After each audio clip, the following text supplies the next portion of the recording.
السلام عليكم ورحمة الله وبركاته.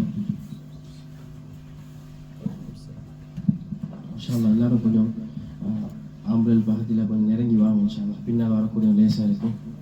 பெண்கள் பாகத்திலும் இன்ஷா அல்லாஹ் பின்னால் வரக்கூடியவங்களுக்கு லேசானதாக உட்கார்ந்தீங்கன்னு சொன்னால் இன்ஷா அல்லாஹ் எல்லாருக்கும் உதவியாக இருக்கும். ஜஸாக்கல்லாஹ் ஹைர்.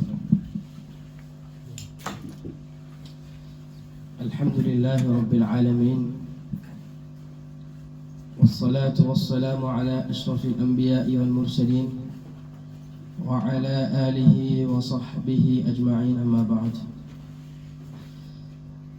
أشهد أن لا إله إلا الله وحده لا شريك له وأشهد أن نبينا وحبيبنا وشفيعنا ومولانا محمد بلغ الرسالة وأدى الأمانة ونصح الأمة وجاهد في الله حق جهاده حتى أتاه اليقين. فقد قال الله تعالى في كلامه العزيز وفرقانه الحميد: أعوذ بالله من الشيطان الرجيم، بسم الله الرحمن الرحيم: والذين يمسكون بالكتاب وأقاموا الصلاة وأنا لا نضيع أجر المصلحين. صدق الله العظيم. எல்லாம் புகழும் புகழ்ச்சியும் அல்லாஹ் சுப்ஹானஹு வ தஆலா ஒருத்தனுக்கே உரித்தாகுக.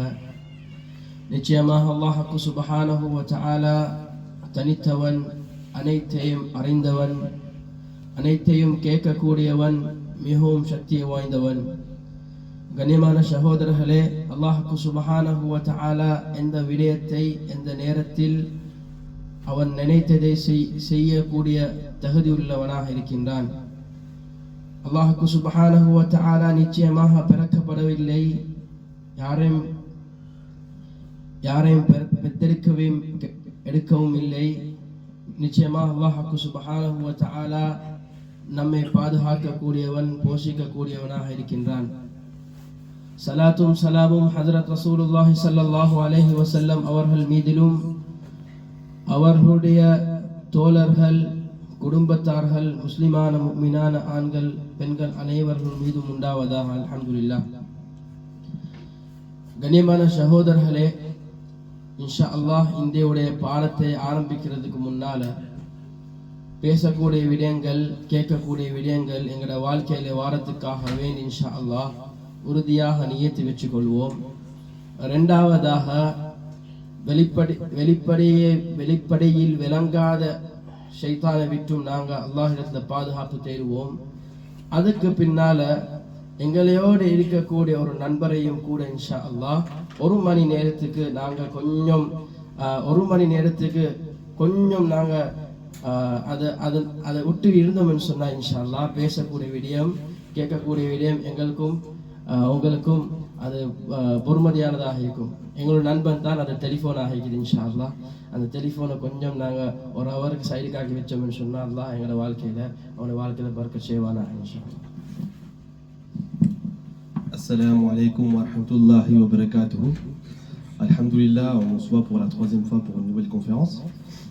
Toutes les louanges et tous les remerciements sont dus à Allah subhanahu wa ta'ala, le seul et l'unique. Il est omniscient, il est le plus puissant. Il est capable de tout et où il veut. Il n'est pas né, il n'a pas été mis au monde. Sans aucun doute, il est le seul à nous protéger, à nous nourrir et à nous chérir. Que la paix et la bénédiction sur notre maître bien-aimé Mohammed sallallahu alayhi wa sallam, ainsi qu'à tous ses compagnons, les membres de sa famille et à tous les musulmans jusqu'au dernier jour. Alhamdulillah. Avant juste de débuter notre conférence sur le sujet de la salat, on va vous demander d'être protégé de shaitan auprès d'Allah, et également une petite faveur, donc de mettre de côté pour une petite heure, le temps de la conférence, notre meilleur ami qui est le téléphone. Inch'Allah, on va commencer. கண்ணியமான சகோதரிகளே, தாய்மார்களே, இன்ஷா அல்லாஹ் இந்தியுடைய பாடம் நான் நினைக்கிறேன் எல்லாருக்கும் தெரியும். நாங்கள் தொழுகையுடைய விடயங்களை பேசுவதற்காக ஆயத்தமாக இருக்கின்றோம். அல்ஹம்துலில்லாஹ். கண்ணியமான சகோதரிகளே, தொழுகை என்றால் என்ன? தொழுகை அது இஸ்லாத்தில் ஒரு முக்கியமான ஒரு இடத்தை பிடித்திருக்குது. எங்களுக்கு தெரியும் 5 அம்சங்கள் இஸ்லாத்தில், அது ஷஹாதா, சலா, ஜகா, சௌம், ஹஜ்.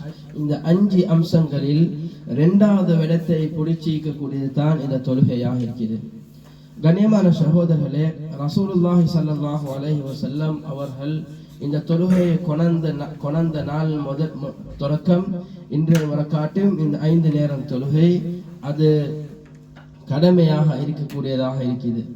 கண்ணியமான சகோதரர்களே, எங்களுக்கு தெரிந்த மாதிரி இந்த தொழுகை எப்படிப்பட்ட தொழுகை பல மூமெண்ட்களை கொண்ட, ஆரம்ப தக்பீரிலிருந்து, ருக்கூஇலிருந்து, சுஜூதிலிருந்து, தஷஹுதுடைய இருப்பு வரக்காட்டியும் பல மூமெண்ட்களை கொண்ட தொழுகையாக இருக்குது.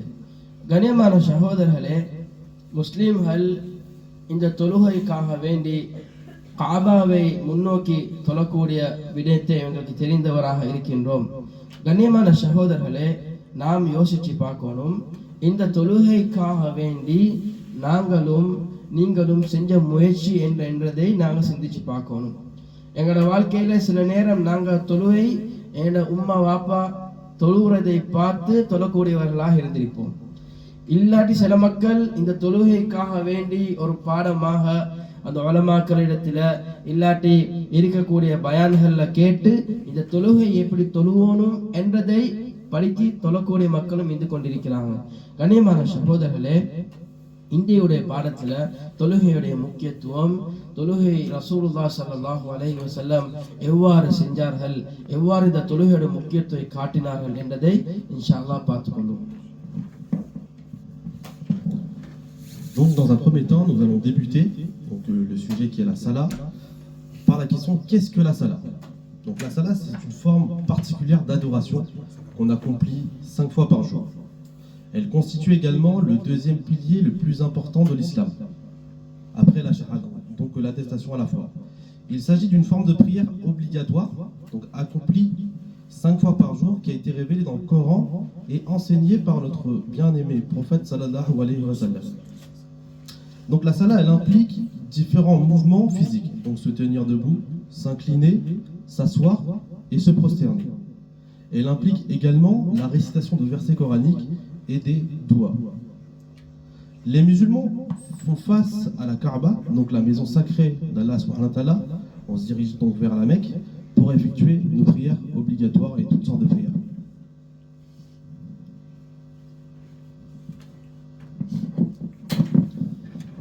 கண்ணியமான மேலான பெருள்களே, சகோதரர்களே, நாம் ஏன் முஸ்லிம்களாக இருக்கக்கூடிய நாம் ஏன் இந்த தொழுகையை தொழுகின்றோம், தொழுகையை ஏன் நாம் கடைபிடிக்கிறோம் என்றதை சிந்திக்கக்கூடிய நேரத்தில் அல்லாஹ் சுப்ஹானஹு வ தஆலா குர்ஆன்ல தெளிவுபடுத்துகின்றான், வமா கலக்துல் ஜின்ன வல் இன்ஸ இல்லா லியஅபுதூன். இந்த ஜின்னினத்தையும் மனித இனத்தையும் நான் என்னை வணங்குவதற்காக வேண்டி நான் படைத்திருக்கின்றேன் என்பதை அல்லாஹ் சுப்ஹானஹு வ தஆலா குர்ஆன்ல தெளிவுபடுத்துகின்றான். கண்ணியமான சகோதரர்களே, ரசூலுல்லாஹி ஸல்லல்லாஹு அலைஹி வஸல்லம் இந்த தொழுகையை எவ்வாறு தொழ வேண்டும், அல்லாஹ் எஜமான் நான் ஒரு அடிமை என்றதை செயலின் மூலமாக நிரூபிக்கக்கூடிய ஒரு அம்சம் தான் இந்த தொழுகையாக இருக்குது. கண்ணியமான சகோதரர்களே, முஸ்லீம் உள்ளவர்களுக்கும் முஸ்லீம் அல்லாதவர்களுக்கும் இருக்கக்கூடிய வித்தியாசம் இது தொழுகையாக இருக்குது. முஸ்லீம் உள்ளவரும் ஆடைகள் உடுக்கிறார், முஸ்லீம் அல்லாதவரும் ஆடை உடுக்கிறாங்க. முஸ்லீம்களும் அவங்க பிரயாணம் செய்கிறார்கள், அவங்களோட தேவையான விடயங்களை தொடர்ந்து செய்கிறார்கள், கல்யாணங்களை முடிக்கிறார்கள், எல்லாத்தையுமே செய்கிறார்கள். முஸ்லீம் அல்லாதவர்களும் அனைத்து விடயங்களையும் முஸ்லீம்களை போல செஞ்சு கொண்டிருக்கிறாங்க. ஆனால் முஸ்லீம்களுக்கும் முஸ்லீம் அல்லாதவர்களுக்கும் ஆக பெரிய வரக்கூடிய வித்தியாசம் என்ன, அதுதான் தொழுகையாக இருக்கின்றது. Donc maintenant nous allons voir pourquoi est-ce que les musulmans effectuent-ils la prière, donc la salat. Donc la raison pour laquelle les musulmans prient est liée à ce que l'islam considère comme l'objectif de la vie d'un musulman. Donc l'adoration à Allah et à lui seul. Peu après que Mohammed sallallahu alayhi wa sallam devint prophète, l'accomplissement de la salat a été l'un des premiers commandements d'Allah subhanahu wa ta'ala. La prière prouve qu'Allah subhanahu wa ta'ala est notre Seigneur et que nous sommes ses esclaves. Allah le Tout-Puissant dit dans le Coran, donc sourate 51 verset 56, « Je n'ai créé les djinns et les hommes que pour qu'ils m'adorent. » Donc avec ce verset seul, on peut comprendre que l'objectif et le but de notre vie, c'est l'adoration d'Allah. Donc la salat, comme on l'a vu, est le deuxième pilier de l'islam et constitue un élément essentiel de la foi du musulman. L'une des plus grandes différences entre un musulman et un non-musulman, c'est l'accomplissement de la prière. On peut faire la comparaison. Un musulman, dans sa vie quotidienne, donc il va au travail, il s'habille, il mange, et pareil pour un musulman comme un non-musulman. Mais la chose qui va différencier ces deux personnes-là vont être la prière, donc la salat, qu'ils vont effectuer dans leur vie. கண்ணியமான சகோதரர்களே, இந்த தொழுகையுடைய முக்கியத்துவத்தை நாம் பார்க்கிறதுன்னு சொன்னால், எங்களுக்கு தெரியும் குர்ஆன்ல பல விடயங்கள் அல்லாஹ் இறக்கி இருக்கின்றான், பல சட்ட திட்டங்களை அல்லாஹ் இறக்கி இருக்கின்றான். மதுபானங்களை பற்றி அல்லாஹ் குர்ஆன்ல தெளிவுபடுத்துகின்றான். இதே மாதிரி நாய் பன்றியுடைய விடயத்தையும் அல்லாஹ் குர்ஆன்ல தெளிவுபடுத்துகின்றான். பெண்களுடைய மாதத்துடைய அந்த விடயத்தையும் அல்லாஹ் குர்ஆன்ல தெளிவுபடுத்துகின்றான். ஹஜ்ஜுடைய விடயங்கள், ஜகாத்துடைய விடயங்கள், இன்ட்ரெஸ்ட் ஹராமாக்கி இந்த மாதிரி விடயங்கள் அல்லாஹ் குர்ஆன்ல தெளிவுபடுத்துகின்றான். ஜிப்ரீல் அலைஹிஸ்ஸலாத்தின் மூலமாக அல்லாஹ் குர்ஆனுடைய ஆயத்தை இறக்கி தெளிவுபடுத்தினான். கண்ணியமான சகோதரர்களே, எதை சொல்ல வாரன் என்றால், எதை சுட்டி காட்ட போறேன் என்றால், அல்லாஹ்வுக்கு சுப்ஹானஹு வ தஆலா இந்த தொழுகையை ஜிப்ரீல் அலைஹிஸ்ஸலாத்தின் மூலமாக உடனடியாக இந்த உலகத்துக்கு இறக்கவில்லை. ஒவ்வொரு சட்ட திட்டங்கள் உலகத்துக்கு இறங்கினது மாதிரி தொழுகையையும் ஒரு சட்டமாக, ஒரு விடயமாக அல்லாஹ்வுக்கு சுப்ஹானஹு வ தஆலா இறக்கவில்லை. மாறாக ரசூலுல்லாஹி ஸல்லல்லாஹு அலைஹி வஸல்லம் அவர்களுடைய நபி பட்டம் கிடைத்து 10 வருடங்களுக்கு பின்னால அல்லாஹ்வுக்கு சுப்ஹானஹு வ தஆலா யாராலையும் சிந்திக்க இயலாத ஒரு பயணத்தை அல்லாஹ்வுக்கு சுப்ஹானஹு வ தஆலா ரசூலுல்லாஹ்வை கொண்டு மேற்கொண்டாங்க. எவ்வளவு அந்த பயணம் நமக்கு நாம எல்லாம் கேள்விப்பட்டிருக்கிறோம். இன்ஷா அல்லாஹ் நேரம் தந்தால் இன்னொரு ப்ரோக்ராம்ல அந்த பயணத்தை பத்தி மாத்திரம் பேசுவோம். இன்ஷா அல்லாஹ் இந்தியுடைய பாடத்துல அந்த பயணத்துல நடந்த இந்த தொழுகையோட நிகழ்வு மட்டும்தான் பார்க்க போறோம். அப்போ ரசூலுல்லாஹி ஸல்லல்லாஹு அலைஹி வஸல்லம் கஅபால இருந்து பைத்துல் மஸ்ஜிதுல் அக்ஸா ஜெருசலம் வர காட்டில் போயிட்டு அங்கிருந்து அல்லாஹ்வுடைய வானத்துக்கு ஜிப்ரீல் அலைஹிஸ்ஸலாம் மூலமாக போறாங்க. ஒவ்வொரு வானத்தையும் தாண்டி, சுப்ஹானல்லாஹ், நம்மளால யோசிக்க இயலாது. ஒவ்வொரு வானத்தையும் தாண்டி, முதலாவது வானம், இரண்டாவது வானம், மூணாவது வானம், இப்படி ஒவ்வொரு வானத்துல சில நிகழ்வுகள் இருக்குது. மஸ்ஜிதுல் அக்ஸால நடந்த விஷயங்களும் இருக்குது. அது பேசுறதுக்கு நேரம் இல்ல. ஆனால் ரசூலுல்லாஹி ஸல்லல்லாஹு அலைஹி வஸல்லம் ஒவ்வொரு வானத்தையும் தாண்டி கடைசி பைத்துல் மஅமூரையும் தாண்டி சித்ரத்துல் முன்தஹா அல்லாஹ்வுடைய தரிசனத்துக்கு போய்த்து இந்த தொழுகையை எடுத்து வராங்க. இந்த தொழுகையை ரசூலுல்லாஹி ஸல்லல்லாஹு அலைஹி வஸல்லம் எடுத்து வராங்க. வரக்கூடிய நேரத்துல 6வது வானத்துல மூசா அலைஹிஸ்ஸலாத்து வஸ்ஸலாம் இருக்கிறாங்க. நல்ல விலையை கொள்ளணும், ரசூலுல்லாஹ் 6வது வானத்தை தாண்டி போகிற நேரத்துல மூசா அலைஹிஸ்ஸலாம சந்திச்சாங்க. இப்ப வரக்கூடிய நேரத்துல சந்திக்கல, வரக்கூடிய நேரத்துல மூசா அலைஹிஸ்ஸலாம் கூப்பிட்டு எடுக்கிறாங்க. ரசூலுல்லாஹ் கூப்பிட்டு எடுக்கிறாங்க. கேக்குறாங்க, யார் ரசூலுல்லாஹ், நீங்க அல்லாஹ்வை சந்திச்சீங்க, உங்களுக்கு என்ன நடந்துச்சு, என்ன கேட்டீங்க, என்ன அல்லாஹ் தந்தான்? அந்த நேரத்துல ரசூலுல்லாஹ் ஸல்லல்லாஹு அலைஹி வஸல்லம் சொல்றான், நான் அல்லாஹ்வை சந்தித்ததுக்கு பின்னால் எங்களுக்கு தொழுகையை தந்திருக்கிறான். சொன்னா 50 வக்த் தொழுகையை அல்லாஹ் தந்திருக்கிறான்னு சொல்றாங்க. மூசா அலைஹிஸ்ஸலாம் பார்த்து சொன்னா, யா நபி கிட்ட, யா ரசூலுல்லாஹ், எனக்கு பனி இஸ்ராயிலோட எனக்கு எக்ஸ்பீரியன்ஸ் இருக்குது, அவங்களோட எக்ஸ்பீரியன்ஸ் இருக்குது. அதனால அவங்களோட உம்மத்துக்கு 50 வக்த் தொழுகை ரொம்ப கஷ்டம். எங்கட பாஷை சொல்ல செட் ஆகாது. 50 வக்த் தொழுகை கஷ்டம். அதனால அல்லாஹ் கிட்ட போய் கேட்டு குறைச்சி வாங்கன்னு சொன்னாங்க. கண்ணியமான சகோதரர்களே, இப்படியாக ரசூலுல்லாஹி ஸல்லல்லாஹு அலைஹி வஸல்லம் ஒரு விடுத்தம், இரண்டாவது விடுத்தம், 9 தடவைகள் பெய்த்து கடைசி 5 வக்து 50லிருந்து 5 வக்து தொழுகையில வந்து நின்றாங்க. மூசா அலைஹிஸ்ஸலாம் சொன்னாங்க நபி கிட்ட பார்த்து, இதுவும் செட் ஆகாது, இதுவும் கஷ்டம் உங்களோட உம்மத்துக்கு, இதையும் போயிட்டு குறைச்சி வாங்கன்னு சொன்னாங்க. கண்ணியமான சகோதரர்களே, யோசிச்சு பாருங்க, மூசா அலைஹிஸ்ஸலாம் எவ்வளோ ஒரு கஷ்டப்பட்டிருப்பாங்க அவங்கள கூட்டத்தோட. அந்த எக்ஸ்பீரியன்ஸை வச்சு சொல்றாங்க. அது போல ரசூலுல்லாஹ் சொன்னாங்க, மூசாவே இதுக்கு பொறவை போயிட்டு கேட்கறதுக்கு எனக்கு வெட்கமாயிடுச்சு, இவ்வளோ குறைச்சாச்சு, 50 வக்திலிருந்து 5 வரக்காட்டி வந்தாச்சு, இதுக்கு புறம் குறைக்கிறதுக்கு எனக்கு வெட்கமாகிது.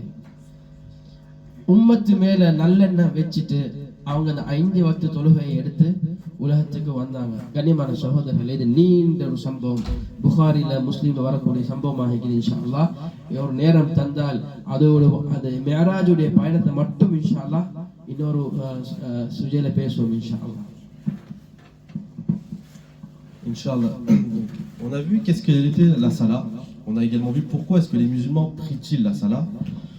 Donc on voit par ces différentes parties que la salah est très très importante pour les musulmans. Et Allah subhanahu wa ta'ala nous le montre également d'une façon très particulière.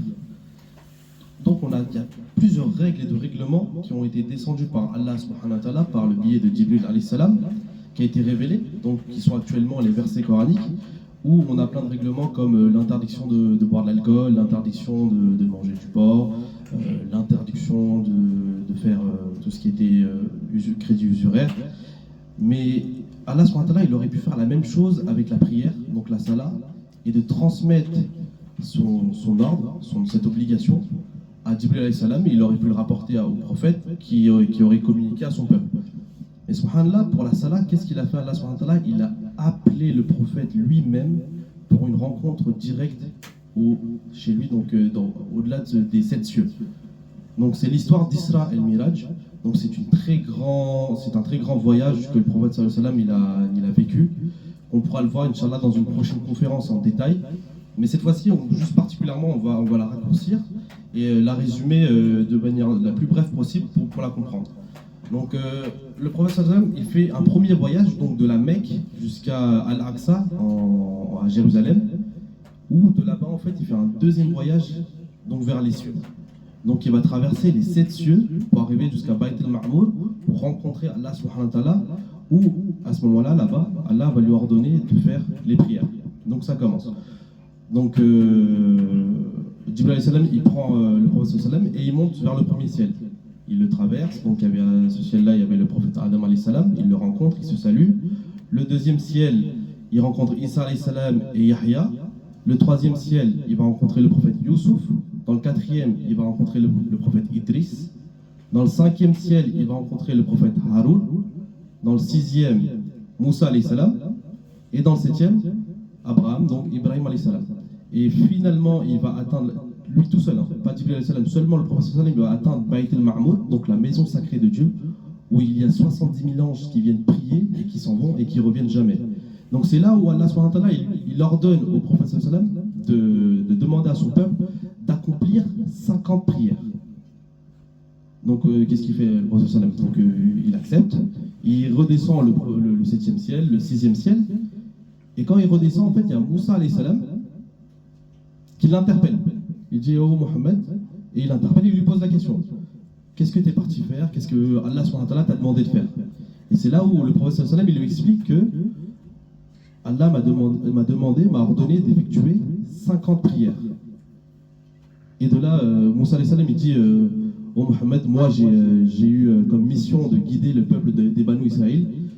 J'ai eu l'expérience, et je sais que pour ton peuple c'est beaucoup trop difficile d'effectuer 50 prières. Retourne voir ton Seigneur et demande-lui de réduire cette quantité de prières. Donc le prophète sallallahu alayhi wa sallam, il prend conseil de Moussa alayhi salam, il remonte voir Allah subhanahu wa ta'ala, il lui demande de réduire ce nombre de prières. Donc de 50 ça passe à 40, de 40 ça passe à 30, donc il fait des allers-retours comme ça 9 fois. Donc à la 9e fois, on arrive à 5 prières par jour. Donc le prophète sallallahu alayhi wa sallam, il redescend, donc, en passant par le 6e ciel, Moussa alayhi salam, il l'interpelle une dernière fois, il lui dit alors à combien est-ce que t'es arrivé? Donc le prophète qui répond, on a conduit de 5 prières par jour. Et même à ce moment-là, Moussa alayhi salam, il dit que c'est beaucoup trop pour ton peuple, que ton peuple n'arrivera pas à effectuer ces 5 prières. Et là le prophète, qu'est-ce qu'il lui dit? Il lui dit, moi j'ai honte, je ne peux pas retourner voir le prophète je ne peux pas retourner voir Allah. J'ai honte, on est déjà arrivé à 5.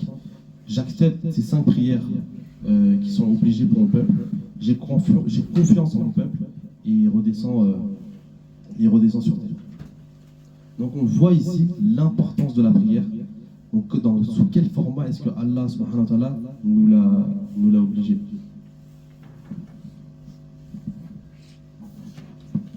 கண்ணியமான சகோதரர்களே, இப்போ எங்களுக்கு தெரியும் 50 வக்து தொழுகை 5 வக்து தொழுகையாக எங்கள்கிட்ட வந்திருக்குது. ஓகே, அல்ஹம்துலில்லாஹ். இப்போ இந்த 5 வக்து தொழுகையை ரசூலுல்லாஹி ஸல்லல்லாஹு அலைஹி வஸல்லம் எப்படி பாவிச்சாங்க? இந்த தொழுகையை ரசூலுல்லாஹி ஸல்லல்லாஹு அலைஹி வஸல்லம் அல்லாஹோட டைரக்டா பேசக்கூடிய ஒரு விடயமாக தான் இந்த தொழுகையை தந்தாங்க. உதாரணமாக இந்த உலகத்துல ஒரு பிரசிடென்ட்டை சந்திக்க போறேன்னு சொன்னால் பல கட்டங்களை தாண்டி பல செக்யூரிட்டிகளை தாண்டி சில வினாடிகள் பேசுறதுக்கு வேணும்னா சான்ஸ் கிடைக்கும். அது எக்ஸாம்பிள் இதுக்கு போக தேவையில்லை, எல்லாருக்கும் தெரியும் எங்களுக்கு. இப்படி பல உயரத்தில் இருக்கிற மனிதனை சந்திக்கிறதுக்கு எவ்வளவு கஷ்டம் என்றது எங்களுக்கு தெரியும். ஆனால் கண்ணியமான சகோதரர்களே, ரசூலுல்லாஹி ஸல்லல்லாஹு அலைஹி வஸல்லம் இந்த தொழுகையை கொண்டு தந்தாங்க. நீங்க அல்லாஹோட டைரக்டா நீங்க கனெக்ட் பண்ணிக்கோங்க. இந்த டைரக்ட் கனெக்ஷன் அல்லாஹ்வுக்கு சுப்ஹானஹு வ தஆலா இந்த தொழுகையின் மூலமாக எங்களுக்கு கிடைக்குது. கண்ணியமான சகோதரர்களே, போன மாதத்துடைய இந்த ப்ரோக்ராம்ல நாங்க பேசினோம், யா அய்யுஹல்லதீன ஆமனு இஸ்தஈனு பிஸ்ஸப்ரி வஸ்ஸலா, ஈமான் கொண்ட முஃமின்களே தொழுகையையும் கொண்டு சபரையும் கொண்டு நீங்க அல்லாஹ்விடத்துல உதவி தேடுங்க என்றத அந்த குர்ஆன் ஆயத்தை அந்த விடயங்களை நாங்க படிச்சோம். அது மாத்திரமல்ல, எங்களுடைய சின்ன தேவையா இருந்தாலும் அது அல்லாஹ் இடத்துல நீங்க கேட்டு பெற்றுக்கோங்க. எந்த அளவுக்கு சின்ன அது ஈக்கக்கூடிய அந்த சால்ட் உப்பாக இருந்தாலும் செருப்புடைய பட்டி உடைஞ்சாலும் இது அல்லாஹ் இடத்துல நீங்க கேட்டு பெற்றுக்கோங்க என்றத ஹதீஸையும் அந்த விடயங்கள் நாங்க போன மாதத்துடைய ப்ரோக்ராம்ல பார்த்தோம். கண்ணியமான சகோதரர்களே, இன்னைக்கு என்ன சொல்ல வாரன் என்றால், ஏன் நாங்கள் அல்லாஹுக்கும் எங்களுக்கும் எந்த ஒரு கனெக்ஷனும் உடையாம எந்த ஒரு திரையும் இல்லாம டைரக்ட் கனெக்ஷன் ஏன் என்றால், தக்பீர் கெட்டின தொடக்கம் வஜ்ஜஹ்து ஓதின நேரத்தில் இருந்து கண்ணியமான சகோதரர்களே சூரா ஃபாத்திஹா ஓதாவிட்டால் எங்களோட தொழுகை ஏற்றுக்கொள்ளப்படாதுன்னு எங்களுக்கு எல்லாருக்கும் தெரியும். இந்த சூரா ஃபாத்திஹால ஆரம்பிக்கக்கூடிய நேரத்துல பிஸ்மில்லாஹிர் ரஹ்மானிர் ரஹீம் அல்ஹம்துலில்லாஹி ரப்பில் ஆலமீன் என்ற முதலாவது குர்ஆன் ஆயத்தை ஓதக்கூடிய நேரத்துல அல்லாஹ்வுடைய பேச்சுவார்த்தை ஆரம்பிச்சிட்டது. எனக்கும் அல்லாஹ்வுக்கும் பேச்சுவார்த்தை ஆரம்பிச்சிட்டு நாங்க அல்ஹம்துலில்லாஹி ரப்பில் ஆலமீன் சொல்லக்கூடிய நேரத்துல அல்லாஹ் பதில் அளிக்கிறான், என்னுடைய அடியான் என்னைய உயர்த்தி இருக்கிறான், அதனால நான் அல்லாஹ் கொடுக்கக்கூடிய பதில் என்ன? மஜ்ஜதனி அப்தி, என்னுடைய அடியான் என்ன உயர்த்தி இருக்கிறான் என்றதை அல்லாஹ் பேசுகின்றான். அதுக்கு பின்னால அர் ரஹ்மானிர் ரஹீம், அதுக்கு ஒரு நேரத்துல அல்லாஹ்வுடைய அல்லாஹ் சொல்றான், என்னுடைய அடியான் மீண்டும் என்னைய கண்ணியப்படுத்தி கொண்டு உயர்த்தி கொண்டு இருக்கின்றான், என்னுடைய ரஹ்மத்தை எதிர்பார்க்கிறவனாக இருக்கின்றான். அல்லாஹ் பேசக்கூடியதாக இருக்குது. அதுக்கு பின்னால மாலிகி யௌமித்தீன், இந்த கியாமத்துடைய நாளே யா அல்லாஹ், இந்த கியாமத் நாளுடைய அந்த அந்த அந்த மாலிக் இந்த நீதான் என்றது அல்லாஹ்க்கு சொல்லக்கூடிய நேரத்தில் அல்லாஹ் மீண்டும் சொல்கின்றான், என்னுடைய அடியான் என்னை இன்னும் உயர்த்துகின்றான், என்னுடைய புகழை இன்னும் கூறுகின்றான். கண்ணியமான சகோதரர்களே, அதுக்கு பின்னால இய்யாக நஅபுது இஹ்தினஸ் ஸிராத்தல் முஸ்தகீம், நேரான பாதையை நான் கேட்கின்றோம். அல்லாஹ் கிட்ட நேரான பாதையை கேட்கின்றோம். உலமாக்கள் இதுக்கு தெளிவுபடுத்துகின்றான், நேரான பாதை என்ன? எங்களுக்கு தெரியும், ஒரு டெசர்ட்டுக்கு போனோம் என்றால், ஒரு பாலைவனத்துக்கு போனோம் என்றால் எந்த ஒரு சோத்தியும் எங்களுக்கு பார்க்க கிடையாது, எந்த ஒரு பொக்தும் எங்களுக்கு விளங்காது. அந்த அந்த மாதிரி ஒரு டெசர்ட்ல எப்படி ஒரு பொக்த தேடி ஒரு ஒரு சரியான ஒரு ஒரு ஒரு ரோடை தேடி நாங்க போறோமோ, அல்லாஹ் இதே போல இந்த உலகத்துல நேரான வழியை காட்டியா அல்லாஹ் கிட்ட அல்லாஹ்விடத்துல பேசக்கூடிய நேரத்துல அல்லாஹ் சொல்றான், இது எனக்கும் என்னுடைய அடியானுக்கும் இடையில நடக்கக்கூடிய ஒரு பேச்சாக இருக்குது. வலி அப்தி மா சஅல் சொல்றான். அதுக்கப்புறம் சொல்றான், என்னுடைய அடியான் எதை கேட்கிறானோ அதை அவனுக்கு நான் கொடுத்துட்டேன். என்னுடைய அடியான் எதை கேட்கிறானோ நான் அவனுக்கு கொடுத்துட்டேன் என்று அல்லாஹ் சுப்ஹானஹு வ தஆலா பேசுகின்றான். கடைசியாக கைரில் மக்தூபி அலைஹிம் வலத்தாலீன், அந்த அல்லாஹ்வுடைய கோப பார்வைப்பட்ட மக்களின் பாதுகாப்பு, அந்த அதை கேட்கக்கூடிய விடயத்தையும் அல்லாஹ் சுப்ஹானஹு வ தஆலா சொல்றான், வலி அப்தி மா சஅல், என்னுடைய அடியான் எதை கேட்கின்றானோ அதை நான் கொடுத்து விட்டேன் என்றதை அல்லாஹ் சூரா ஃபாத்திஹா ஆரம்பிக்கிறது தொடக்கம் எங்களோட பேசிக்கொண்டு இருக்கின்றான். கண்ணியமான சகோதரர்களே, அதனால இந்த சூரா ஃபாத்திஹாவுடைய அந்த அந்த டிரான்ஸ்லேஷனை மாத்திரம் கொஞ்சம் நாங்க படிச்சு தெரிஞ்சு கொண்டாலும் தொழக்கூடிய நேரத்துல அல்லாஹ்வுடைய பேசுறேன் என்றது எங்களுக்கு நம்பிக்கை வரும். அல்லாஹ்வுடைய நான் டிரெக்டா பேசி கொண்டிருக்கிறேன், அல்லாஹ்வுடைய உதவியை தேட போகின்றேன் என்றதை நாம் விளங்கிக் கொள்வோம். ஆக கண்ணியமான சகோதரர்களே, இதே போல பல விடயங்கள் இருக்குது, தொடர்ந்து பேசுவோம் இன்ஷா அல்லாஹ். Donc la particularité de la salat est que nous obtenons une connexion directe avec Allah subhanahu wa ta'ala. Donc si on prend l'exemple de cette vie ici, quand on veut par exemple avoir un rendez-vous avec une personne haut placée, on est obligé de passer par des rendez-vous, et même le temps qui nous sera accordé ne sera pas en illimité, ce sera sur un court temps. Donc subhanallah, Allah nous donne justement ce cadeau qui nous permet d'avoir une connexion directe avec notre Seigneur et de pouvoir communiquer avec lui. Allah il dit dans la sourate Al-Baqarah, donc verset 153, ô les croyants, cherchez secours dans l'endurance et la salat, car Dieu est avec ceux qui sont endurants. On va voir également comment est-ce que le prophète sallallahu alayhi wa sallam utilisait les prières. La prière était un moyen de répondre aux besoins. Donc, quelle qu'elle soit minime, le besoin, on a pris l'exemple par exemple du sel, même dans un foyer où on a même besoin de sel, en fait on doit le passer par la prière, d'effectuer toutes ces demandes par le biais de la prière. Il y a un hadith également de Abu As-Saïb, donc l'esclave affranchi de Hisham bin Zuhra, qui parle concernant des dires du prophète sallallahu alayhi wa sallam. Il dit, celui qui fait une prière dans laquelle il ne récite pas al-Qur'an, donc la Fatiha, elle est déficiente et elle est incomplète. Donc d'où l'importance de connaître correctement al-Fatiha et de la réciter à chaque prière. Et il dit également, c'est un dialogue, c'est une discussion également que vous avez avec votre Seigneur. Parce que quand on récite la Fatiha, donc elle commence par...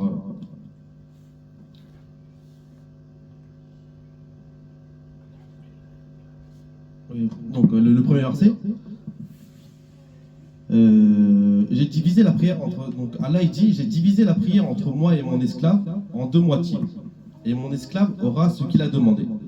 Donc il dit, quand vous récitez, toutes les louanges et les remerciements sont à Allah, le Seigneur de tout ce qui existe. Allah il dit, mon esclave m'a loué. Et lorsqu'il dit le tout miséricordieux, le très miséricordieux, Allah subhanahu wa ta'ala il dit, mon esclave m'a exalté. Et lorsqu'il dit l'unique propriétaire et l'unique miséricordieux, Allah dit, mon esclave m'a glorifié. Et lorsqu'il dit, c'est toi que nous adorons et c'est à toi seul que nous adorons, Allah subhanahu wa ta'ala il dit, c'est entre moi et mon esclave aura ce qu'il a demandé. Et lorsqu'il dit, guide-nous vers le droit chemin, le chemin de ceux à qui tu vas accorder ta grâce, et non pas le chemin de ceux qui ont mérité ta colère, ni de ceux qui se sont égarés, il dit, ceci est pour mon esclave aura ce qu'il a demandé. Donc, par ce hadith, on comprend l'importance de la Fatiha dans un premier temps, et également l'importance de la comprendre. Donc, Inch'Allah, on va essayer de faire tous un effort, d'apprendre dans un premier temps la sourate al-Fatiha, mais également de comprendre son sens, sa traduction la plus profonde, qui nous permettra de ressentir pleinement notre dialogue, notre prière avec Allah subhanahu wa ta'ala. கண்ணியமான சகோதரர்களே ரசூலுல்லாஹி ஸல்லல்லாஹு அலைஹி வஸல்லம் தொழுகையை எந்த அளவுக்கு விரும்பினாங்க, இந்த தொழுகையை எந்த அளவுக்கு விரும்பினாங்க, இந்த தொழுகையுடைய விடயத்துக்கு என்னென்ன எப்படி ரசூலுல்லாஹ் சொன்னாங்க என்றதை சில ஹதீஸ்களை மூலம் பார்ப்போம். கண்ணியமான சகோதரர்களே, ரசூலுல்லாஹி ஸல்லல்லாஹு அலைஹி வஸல்லம் ஒரு ஹதீஸ் சொன்னாங்க, ஹுப்பிப இலைய மினத் துன்யா அன்-நிஸா வத்-தீப். சொன்னாங்க இந்த துனியால பெண்களும் இந்த பெர்ஃப்யூம் தீப் இது எனக்கு விருப்பமாக இருக்குது, ஆனாலும் ஜுஇல குர்ரத ஐனி ஃபி ஸலாத், என்னுடைய கண் குளிர்ச்சி இது தொழுகையில் இருக்குது என்று சொன்னாங்க. கண்ணியமான சகோதரர்களே, ரசூலுல்லாஹ் தொழுகை மூலமாக அவங்களுடைய கண் குளிர்ச்சி ரசூலுல்லாஹ் தொழுகையின் மூலமாக மிகவும் சந்தோஷப்பட்டாங்க. இன்னொரு ஹதீஸ்ல வருது, ரசூலுல்லாஹுடைய கடைசி நேரம் மௌத்தாகிறதுக்கு முன்னால நாங்கள் சக்கராத்துடைய ஹால்னு சொல்லுவோம். சக்கராத்துடைய நேரத்தில் ரசூலுல்லாஹி ஸல்லல்லாஹு அலைஹி வஸல்லம் பேசின விடயங்கள் பார்த்தா, கான ஆகிரு கலாமி நபி ஸல்லல்லாஹு அலைஹி வஸல்லம் அஸ்ஸலாத் இத்தகுல்லாஹ் ஃபீமா மலக்கத் ஐதீக்கும். சொன்னாங்க ரசூலுல்லாஹுடைய கடைசி நேரம் ரசூலுல்லாஹ் எதை சொன்னாங்கன்னா, தொழுகையை பாதுகாத்துக்கோங்க. அதுக்கு பின்னால் சொன்னாங்க, உங்களுக்கு கீழால் இருக்கக்கூடியவர்களை நீங்க அவர்களுடைய விஷயத்தில் நீங்க பயந்துக்கோங்க என்றதை ரசூலுல்லாஹி ஸல்லல்லாஹு அலைஹி வஸல்லம் எங்களுக்கு சொன்னாங்க. கண்ணியமான சகோதரர்களே, ரசூலுல்லாஹி ஸல்லல்லாஹு அலைஹி வஸல்லம் இந்த தொழுகையுடைய விடயத்துல பார்க்கும் நேரத்துல ஒரு சகோதரர் சொல்றாங்க ரசூலுல்லாஹ் இடத்துல, யா ரசூலுல்லாஹ், இந்த மனிதர் பகலெல்லாம் தொழுறாரு, இரவாவினா இவர் களவெடுக்கிறாங்க. ரசூலுல்லாஹி ஸல்லல்லாஹு சொன்னாங்க, அவருடைய தொழுகை அவரை மாற்றும்னு சொன்னாங்க. அவருடைய தொழுகை அவரை மாற்றும் என்றதை ரசூலுல்லாஹி ஸல்லல்லாஹு அலைஹி வஸல்லம் தெளிவுபடுத்தினாங்க. கண்ணியமான சகோதரர்களே, இந்த தொழுகை அது ஒரு கம்ப்ளீட் பேக்கேஜ். அது கம்ப்ளீட் பேக்கேஜ் என்று சொன்னால், நாம வுது எடுக்கிற நேரத்திலிருந்து சலாம் கொடுத்து முடிஞ்சு துஆ ஓதுற வரக்காட்டிலும் வரக்கூடிய நன்மைகள் ஒரு பேக்கேஜ். வுது எடுக்கக்கூடிய நேரத்தில் எங்களை சிறிய சிறிய பாவங்களை அல்லாஹ் மன்னிக்கின்றான். நாங்க அசான் சொல்லவருக்கு அல்லாஹ் வச்சிருக்க ஒரு கண்ணியம் ஏராளம், அது ஒரு தனி டாபிக்காக பேசுறேன். அசான் சொன்னால் ஷைத்தான் அசான் கேட்காத தூரத்துக்கு ஓடுவான். அசான் சொன்னவருடைய கழுத்து நீளமாக இருக்கும் கியாமத்துடைய நாளில். முழு பேருக்கும் தெரியும், இவர் அசான் சொன்ன சுற்றி இவர கழுத்து பெருசாகிறது. இப்படி அசான் சொன்னவருக்கு அல்லாஹ் பல கண்ணியங்களை வச்சிருக்கிறான். கண்ணியமான சகோதரர்களே, அது மாத்திரமல்ல, தொழுகை ஆரம்பிக்கக்கூடிய நேரத்தில் நாங்க பார்த்தோம், தொழுகை அல்லாஹோட டிரெக்டா நாங்க பேசிக்கொண்டு இருக்கிறோம். அதுக்கு பின்னால அஸ்கார்கள் ஏராளமான விடயங்கள் இருக்குது, பேசுறதுக்கு நேரம் இல்லை. இன்ஷா அல்லாஹ் வரக்கூடிய ப்ரோக்ராம்கள்ல பேச கிடைச்சா இன்ஷா அல்லாஹ் தொடர்ந்து நாங்க பேசுவோம்.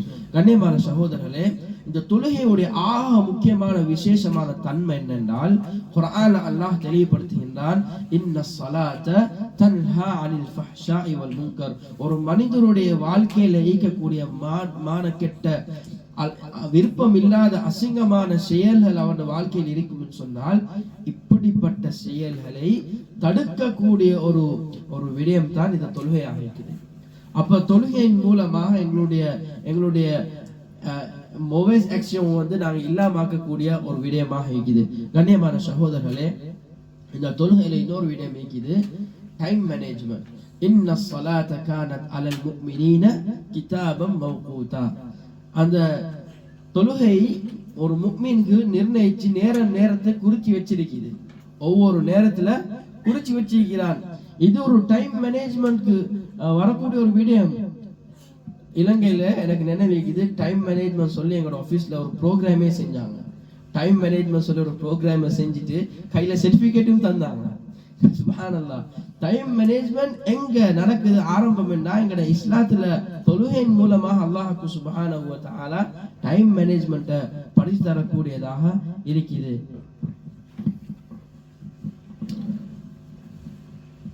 Donc pour finir concernant la prière, on va voir comment était la prière de notre bien-aimé prophète sallallahu alayhi wa sallam. Le prophète était conscient intérieurement et extérieurement. Il était dévoué aux prières à tel point qu'il disait que les femmes et le parfum m'ont été autorisés, mais il trouve son confort seulement dans la prière.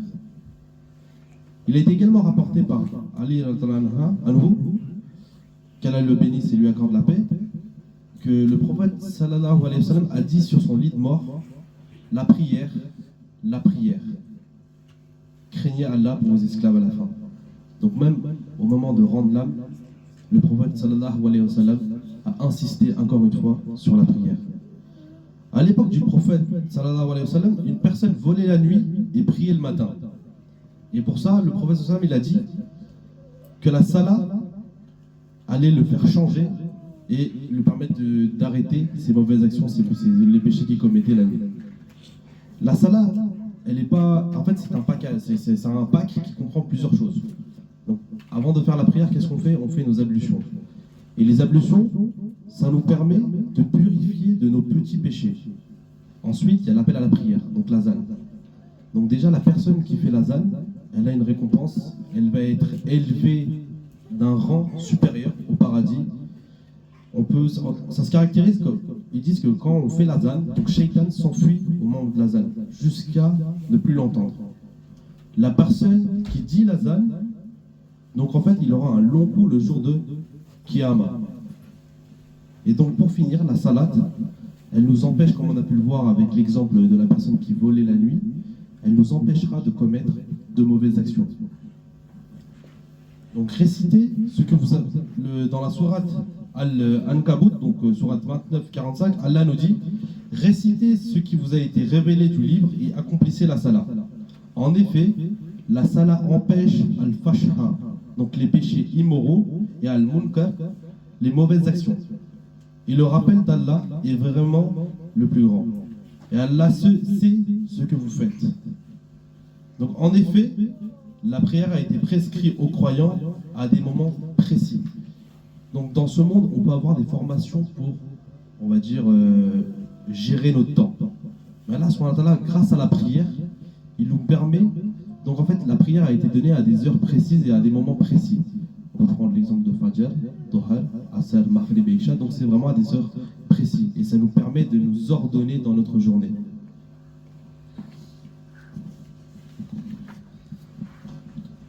இன்ஷாஅல்லாஹ் கனிமான சகோதரர்களே, இப்போ கொஞ்சம் எல்லாருக்கும் ஃபத்திகா இருக்கும் இன்ஷாஅல்லாஹ்.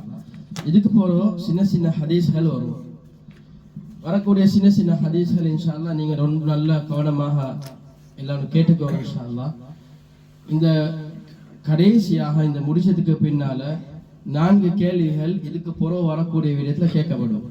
இதுக்கு புறம் இப்போ இதுக்கு புறம் பேசக்கூடிய விடயங்களில் வரக்கூடிய ஹதீஸ்களில் 4 கொஸ்டின்கள் கேட்கப்படும். அதை நீங்கள் ரெஸ்பாண்ட் பண்ணீங்கன்னா இன்ஷாஅல்லாஹ் உங்களுக்கு சின்னதாக ஒரு கதவு கிடைக்கும். பெரிய பெரிய கதவு தரத்துக்கு இன்ஷாஅல்லாஹ் உங்களோட பரக்கத்தை கொண்டு உங்களோட துஆக்களை கொண்டு இன்ஷாஅல்லாஹ் தொடர்ந்து இன்ஷாஅல்லாஹ் பெரிய கதவு தரத்துக்கு அல்லாஹ் எங்களுக்கு உதவி செய்வானா இன்ஷாஅல்லாஹ். கனிமான சகோதரர்களே,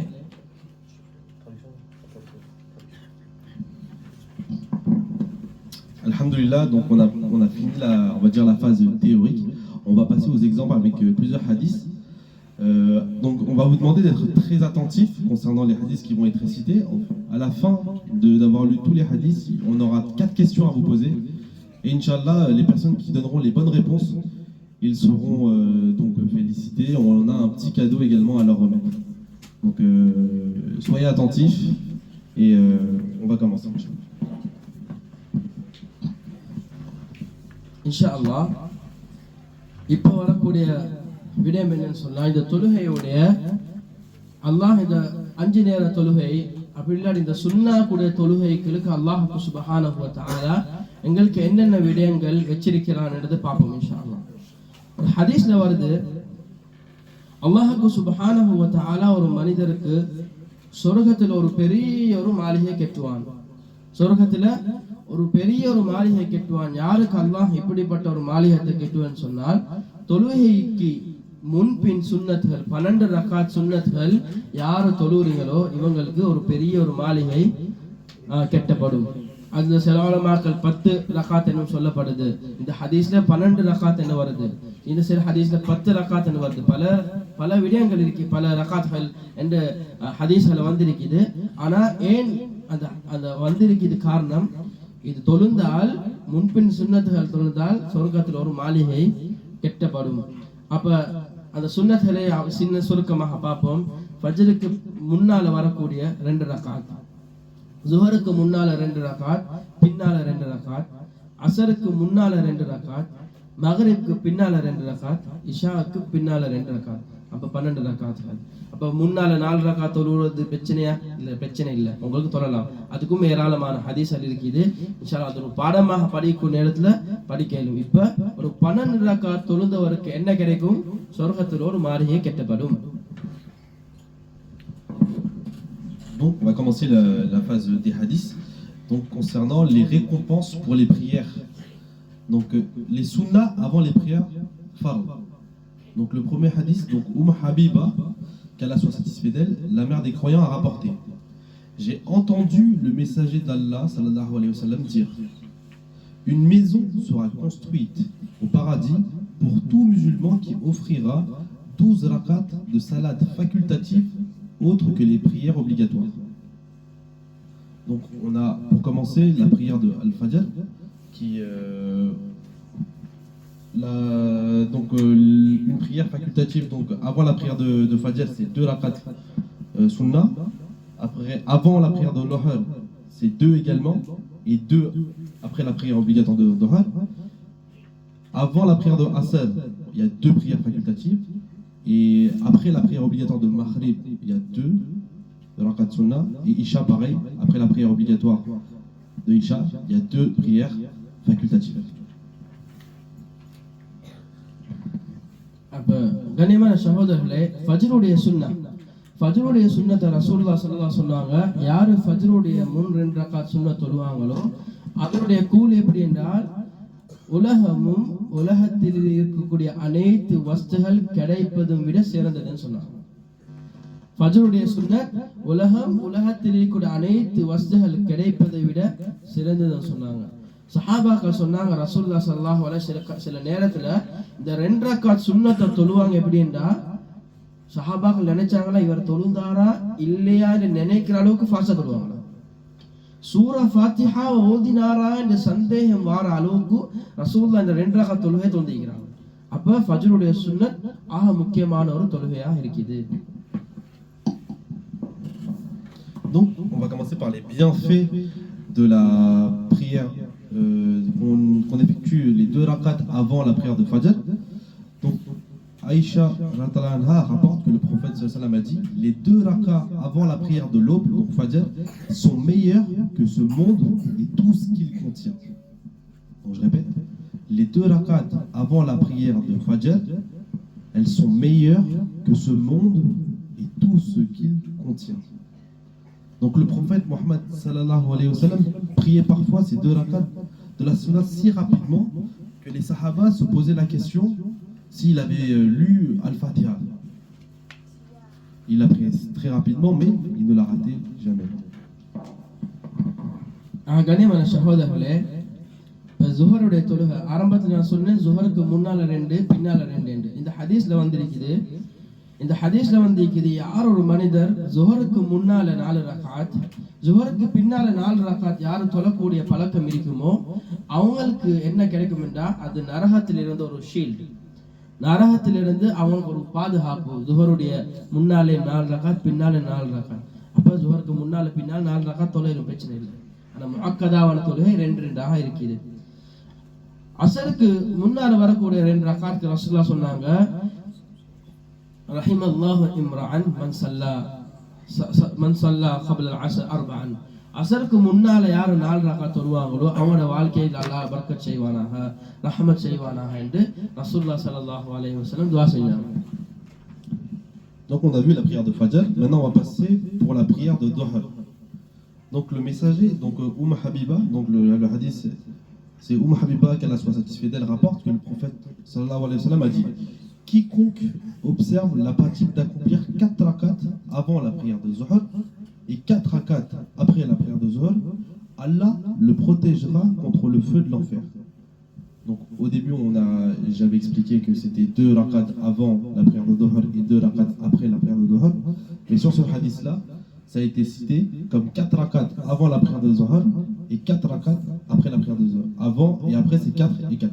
Et ceux qui accomplissent ces 4 et 4 sont protégés du feu de l'enfer.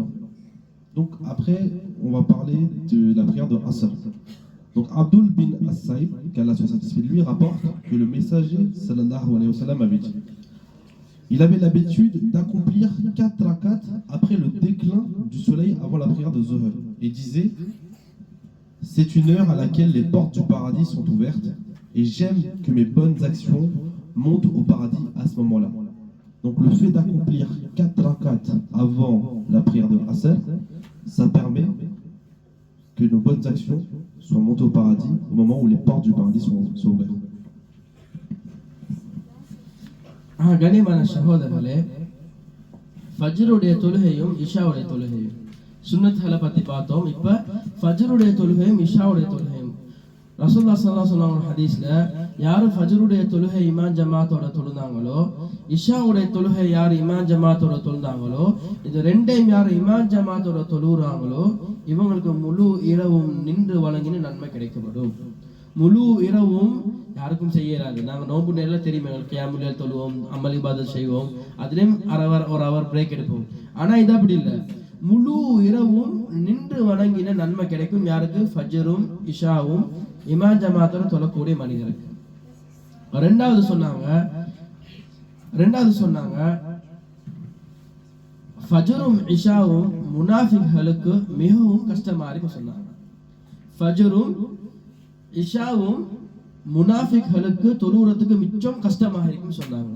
அப்போ ஃபஜ்ரும் இஷாவும் தொழுவதுக்கு கஷ்டமா இருந்ததுன்னு சொன்னா நாங்க யோசிக்கணும், முனாஃபிக்களுடைய தன்மை எனக்கிட்ட இருக்குதா என்றது நாங்க எங்களே பரிசோதனை பண்ணி பார்த்துக்கொள்ளணும். இன்னொரு ஹதீஸ்ல வருது, சொன்னாங்க ஃபஜ்ருடைய தொழுகையிலும் இஷாவுடைய தொழுகையுடைய அதோடைய கிடைக்கக்கூடிய நன்மைகளை மெரிட்களை தெரியும்னு சொன்னா அவங்க தவந்தாவது பள்ளிக்கணும் சொன்னாங்க. தவந்தாவது அவங்க இந்த தொழுகையை தொழுது கொள்வாங்க என்றதை தெளிவுபடுத்தினாங்க. Donc on va passer au mérite d'effectuer la prière de Fajr et Isha. Donc dans la hadith de Uthman bin Affan, qu'Allah soit satisfait de lui, il rapporte: j'ai entendu le messager d'Allah sallallahu alayhi wa sallam dire: celui qui a accompli la prière de Isha en congrégation, donc en Jamaat, c'est comme s'il avait accompli la salade pendant la moitié de la nuit. Donc une personne qui fait la prière de Isha en Jamaat, c'est comme s'il avait prié la moitié de la nuit. Et celui qui accomplit la prière de Fajr en Jamaat, c'est comme si il avait accompli la salade toute la nuit. On a un autre hadith de Abu Huraira, qu'Allah soit satisfait de lui, qui rapporte que le prophète sallallahu alayhi wa sallam nous dit: s'il connaissait les mérites de la salade après la tombée de la nuit, donc on parle de la prière de Isha, et de la salade et de la prière de Fajr, donc les deux, là on parle de la prière de Isha et de la prière de Fajr, il viendrait même s'il devait ramper pour l'accomplir. Donc je répète le hadith. Donc le prophète sallallahu alayhi wa sallam nous dit: s'il connaissait les mérites de la prière de Isha et de Fajr, les personnes viendraient même en rampant. Et pour finir, le troisième hadith de Abu Huraira, qu'Allah soit satisfait de lui, il rapporte que le prophète sallallahu alayhi wa sallam nous dit: aucune salade n'est plus contraignante pour l'hypocrite que la prière du Fajr, donc de l'aube, et celle du Isha, celle de la nuit. Et s'ils connaissent leur mérite, ils viendraient même s'ils devaient ramper pour la faire. Donc nous, chers frères et sœurs, on doit se poser la question si on a ce caractère chez nous, est-ce qu'on est hypocrite ou pas, juste en comparant si on arrive à effectuer la prière de Fajr et la prière de Isha, et nous remettre en question justement pour nous corriger, Inch'Allah. கண்ணியமான சகோதரர்களே, ஃபஜ்ருடைய அந்த சுன்னத்தான தொழுகைகளை பார்த்தோம். அப்போ ஃபர்தான தொழுகைகளுக்கு சில தொழுகைகளை பார்த்தோம். அதுக்கு முன்னால வரக்கூடிய எக்ஸ்ட்ராவான தொழுகைகள் ரசூலுல்லாஹி ஸல்லல்லாஹு அலைஹி சொன்னாங்க, வித்ருடைய தொழுகை அது ஒப்ளிகேட்டரி இல்லை, அது நான் அது கடமைப்படுத்தல, ஆனால் ரசூலுல்லாஹ் கடமையை போல வித்ருடைய தொழுகையை தொழுந்தாங்க. சொன்னாங்க அல்லாஹ் ஒருவன், அவன் தனித்தவன், அவன் ஒருமையை விரும்பக்கூடியவன், உங்களோட தொழுகைகளை வித்ராக தொழுதுக்கோங்கன்னு சொன்னாங்க. அப்ப வித்ருடைய தொழுகை ரசூலுல்லாஹி ஸல்லல்லாஹு அலைஹி வஸல்லம் எந்த ஒரு நிலைமையிலையும் வித்ருடைய தொழுகை உடல்ல. இமாம் அபு ஹனீஃபா ஹனஃபியர்களுடைய மத்ஹப்ல இருக்கக்கூடிய மக்களுக்கு தெரியும், அந்த வித்ருடைய தொழுகை அவங்க ஒரு முக்கியமான ஒரு ஒரு வாஜிப்க்கு மாதிரி வச்சிருக்கக்கூடிய ஒரு தொழுகையாக இருக்குது. On va parler de la prière de Witr. Dans le hadith de Ali bin Abu Talib, qu'Allah soit satisfait de lui, il nous rapporte: la prière du Witr n'est pas obligatoire comme les prières prescrites, mais le messager d'Allah sallallahu alayhi wa sallam l'observait comme sa pratique. Une pratique très régulière. Il dit: Allah est Witr, donc unique et impair, et aime ce qui est Witr. Accomplissez donc la prière de Witr aux adeptes du Coran. Observer le Witr. Donc il nous l'a quand même répété à plusieurs reprises de l'effectuer, même si elle n'est pas obligatoire. அதுக்கு பின்னால் இன்ஷாஅல்லாஹ் துஹாவுடைய தொழுகை. துஹாவுடைய தொழுகைக்கு ரசூலுல்லாஹி ஸல்லல்லாஹு அலைஹி வஸல்லம் சொன்னாங்க, துஹாவுடைய தொழுகை அது சதகாக்கள் செய்யக்கூடிய ஒரு தஸ்பீஹ் செய்யக்கூடிய ஒரு தொழுகை. சொன்னாங்க ரசூலுல்லாஹி ஸல்லல்லாஹு அலைஹி வஸல்லம், எங்களோட ஒவ்வொரு உறுப்புகளுக்கும் நாங்க சதகா கொடுக்கணும்னு சொன்னாங்க. ஒவ்வொரு உறுப்புகளுக்கு ஒவ்வொரு நாளைக்கு காலையில ஒவ்வொரு உறுப்புகளுக்கு நாங்க 50 சென்டிமீட்டர் கொடுக்க போனாலும் அவ்வளவுதான், 1 கிலோமீட்டர் கொடுக்க போனாலும் அவ்வளவுதான். அப்போ கிட்டத்தட்ட 360 உறுப்பு அந்த ஜாயின்ட்ஸுக்குன்னு சொல்லி நாங்க சயின்ஸ்ல படிக்கிறோம். அப்போ 360 ஜாயின்ட்ஸுக்கும் எங்களுக்கு சதகா கொடுக்கல. ரசூலுல்லாஹி ஸல்லல்லாஹு அலைஹி வஸல்லம் சொன்னாங்க, 2 ரக்அத் துஹா தொழுகையின் மூலமாக அந்த ஜாயின்ட்ஸ்களுக்கு நீங்க அந்த தானம் ஒரு சதகா செஞ்ச நன்மை கிடைக்கும் என்றதை சொன்னாங்க. அப்ப துஹாவுடைய தொழுகை இன்னும் ஏராளமான ஹதீஸ் இருக்குது. துஹாவுடைய தொழுகை 8 ரக்காத் 12 ரக்காத் வரைக்கும் தொழுகையிலும், அது மாத்திரமல்ல 2 ரக்காத் துஹாவுடைய தொழுகை அன்றைய தேவையை பூர்த்தி செய்யக்கூடியதாக இருக்குது. Donc le prophète sallallahu alayhi wa sallam, il nous dit que par jour, il faut qu'on fasse une sadaqa pour chaque articulation du corps. Donc d'après les études, on voit que l'être humain est composé de 360 articulations à peu près. Et une des manières de faire une sadaqa, donc une aumône, c'est de la prière de Duha. Donc il peut s'accomplir en 2, en 4, en 8. Une sadaqa, ça peut être une prière, ça peut être un œuvre de charité, le fait d'aider quelqu'un, le fait d'aider sa famille. Donc, mais il faut savoir que le prophète sallallahu alayhi wa sallam nous a demandé de faire une aumône pour chaque articulation de notre corps, donc par jour.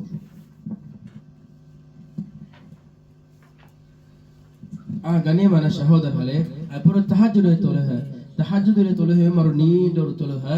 அதை பற்றி ஏராளமான நேரங்கள் பேசிக்கொண்டிருக்கலும், அதோட முக்கியத்துவத்தை காட்டுறதுக்காக வேண்டி ரசூலுல்லாஹி ஸல்லல்லாஹு அலைஹி வஸல்லம் ஒரு தடவை ஃபாத்திமா ரலியல்லாஹு தஆலா அன்ஹா அவங்க சந்திச்சாங்க. சந்திக்கும் நேரத்துல கேட்டாங்க, ஃபாத்திமா நீங்க தஹஜ்ஜத் தொழ மாட்டீங்களா? நீங்க 2 ரக்காத் தஹஜ்ஜுடைய தொழுகை தொழ மாட்டீங்களா? அது கியாமுல் லைல் என்று சொல்லப்படுது. நீங்க தஹஜ்ஜத் தொழ மாட்டீங்களா என்றது கேட்டாங்க. கண்ணியமான சகோதரர்களே, ரசூலுல்லாஹி ஸல்லல்லாஹு அலைஹி வஸல்லம் சொன்னாங்க இன்னொரு ஹதீஸ்ல, ஃபர்தான தொழுகைக்கு பின்னால ஒரு சிறந்த ஒரு தொழுகை ஈக்கும்னு சொன்னா அது கியாமுல் லைல் தஹஜ்ஜுடைய தொழுகைன்னு சொன்னாங்க.